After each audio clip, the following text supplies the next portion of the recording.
You know, in a world where everyone says it's becoming easier and easier to succeed, I'm actually thinking the opposite. I think it was easier 3 years ago, or 4 years ago, or maybe even 6, 7 years ago when I first started succeeding. I think it was way easier back then. And the reason why I'm saying this isn't because I want to make you subscribe to this whole doomsday concept or anything. No, I actually have some input as to how you can beat that and actually buck the consensus. And that's the entire point of today's video. So why do I think it is way more difficult to succeed now than it was before? It's not upfront costs. It's not going to be saturation. It's not because everyone has a social media marketing agency and maybe everyone's doing SaaS. It's not because of any of these reasons. It is simply because pseudo-intellectualism is taking over actual conventional intellectualism. Now, let me tell you exactly how this is happening and also what I would do and also how it's diminishing and what the effects actually are going to be. And of course, the easiest way to also succeed using this as well. Now, pseudo-intellectualism is this idea where instead of conventional logic and intellectualism, where, you know, perhaps you're looking at statistics, data, you're looking at numbers, you're scraping information, and you're coming to conclusions based off of relative fact, actual tangible facts that you can look at, people are more resorting to ideological framing, methodology, manifestation. Guys, if you do this, then this is going to lead to a set outcome, or it's going to lead to this. All you got to do is just post better content. Okay, but what is better content? I'm on this journey right now, and I see this to be a major problem. The entire definition of research has completely shifted into something that it never was. We're talking about thousands of years of like conventional research and intellectualism and etc. to a society that has democratized information, which is AI, which is Google, etc. and simply negating all of the information. How the fuck do we have the most access to information ever in history, but we're the least using it? It just makes no sense. It makes no sense. We have the most access, yet we don't want to use any of it. And the only way that businesses truly have grown throughout history, or people have found very specific markets where they can succeed in, etc., is through this research, this conventional research. Now, I've seen a influx of businesses that come around and they're kind of doing the same thing. I know what you're thinking, oversaturation. No, that's not what I'm talking about. Oversaturation could actually be a good thing because it proves that the market actually exists. And then all you got to do is be a bit different. That's all you got to do in an oversaturated situation. I'm not even worried about that. You shouldn't be either. But we're talking about something a lot more concerning here. I'm seeing people build businesses that don't actually convert, that don't actually have a purpose or a reason to be there. Now, there's a ton of businesses and like the reasoning could be obvious or it could be logical. Like if you have an entertainment related business or you have a business around maybe like having a clothing brand or whatever, these are not businesses that typically do very well. So if your statistics were that, hey, I'm going to come in here and make a ton of money, etc., you're probably unrealistic as a person.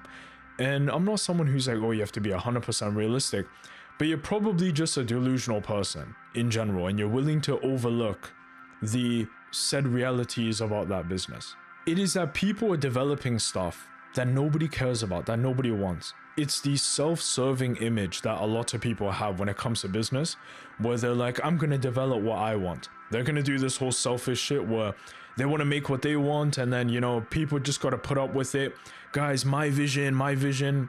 Who gives a shit about your vision? It's not about you. How the fuck did business become about you? It's about supply and demand, right?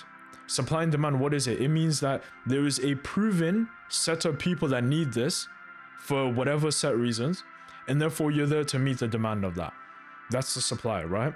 So how do we go from this all the way until bullshit that people don't care about, that people don't need? And I know this is a very traditionalist mentality when it comes to business, but all of these fundamentals have been existent for thousands of years, and there's no reason to like try to rewrite things. It doesn't make any sense. So it's a very unique issue. It's not that everyone's doing the same thing like they were in like 2018 with e-com and etc., but they're doing the same type of shit, just in different industries and in subcategories of random areas. And if you want to know about businesses that don't mean anything to anyone and they're mass produced anyways, look at AI, look at the AI space, look at the whole like course space, look at the whole like creator economy, what the creators are making. We don't need another growth course on TikTok. We don't need another thing when it comes to AI. We don't need any of this shit. If you want to grow in business, you're gonna have to take the pragmatic and practical approach when it comes to anything. You're gonna need to look at your data and statistics. This includes me as well, by the way. When it comes to my short form content, I'm putting out a ton out there because I want my output to be high. And then what I'm gonna do, review every week. Why do people drop off right here? Why do people do this right here? Why is the like ratio looking like this? Why is the watch time like this? What amount of seconds should my videos be? What are the highest performing metrics? These are the things that I'm worried about. But think about, what am I doing here? What I'm doing is I'm proving what the people like and what they don't like. What do they resonate with? What do they want to hear? What do they want to see? What do they want in terms of value from me? That's what I'm evaluating. And this stuff takes a bit of time. It takes a few months to be able to get the hang of this, and then you're good to go, right? But what I'm trying to say is you have to prove demand. Same way you do on social media is the same way you would do it in business. So when it comes to business, when you go on something like Reddit and you look at certain industries and you look at what problems people are having. Recently, I'll tell you an example, right? I have a company and I've had successful companies many times.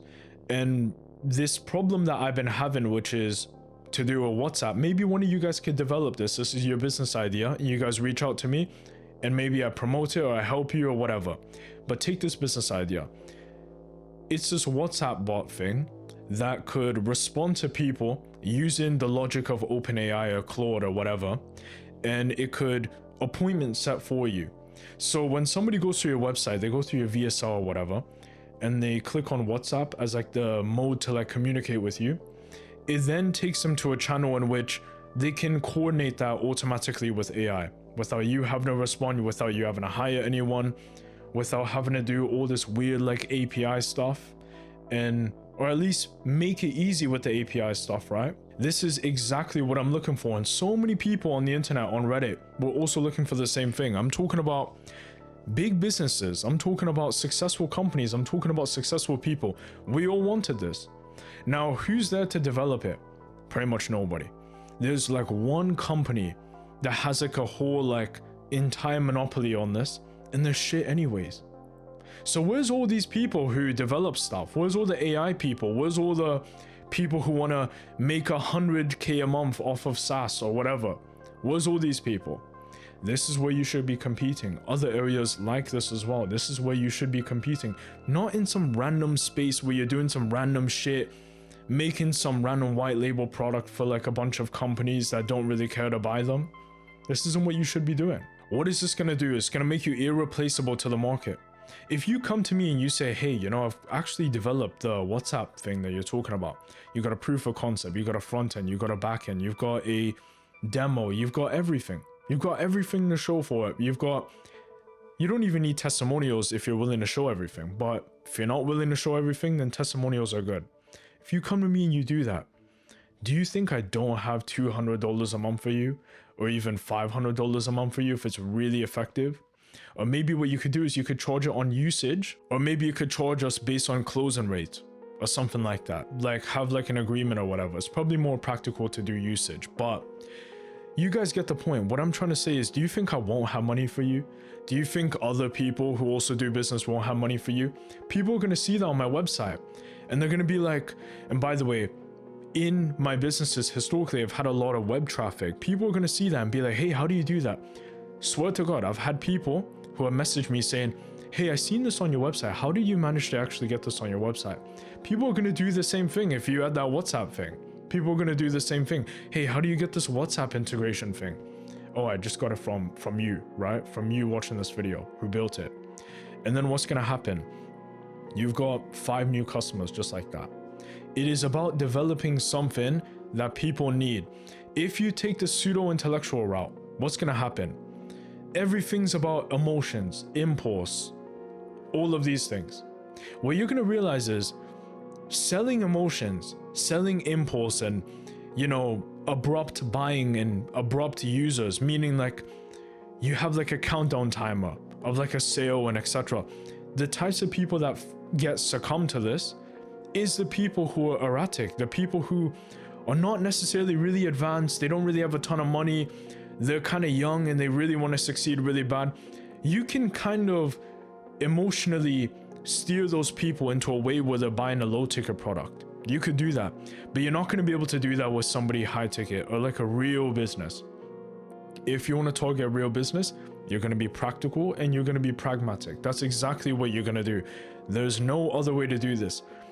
This whole manifestation, affirmations, talking to yourself and giving yourself self-love. Guys, you got to put this first, etc. I'm a religious person, right? Obviously, but people say, oh, you got to put God first. Okay, nobody's disputing this, but you have to think about business as well, right? You cannot scam people. You cannot build a shitty product. You got to think about business as well. You got to think about how can I actually help people? And the only reason why logic is being replaced right now with pseudo-intellectualism and real intellectualism is being stripped away from people is simply because it's very easy to control people, very easy to sell shit to people that way. It's very easy to get most people to do something. But that 20 percentile that you're looking at, or that 10% percentile that you're looking at of people who are very wealthy, very successful, they're very intelligent, etc.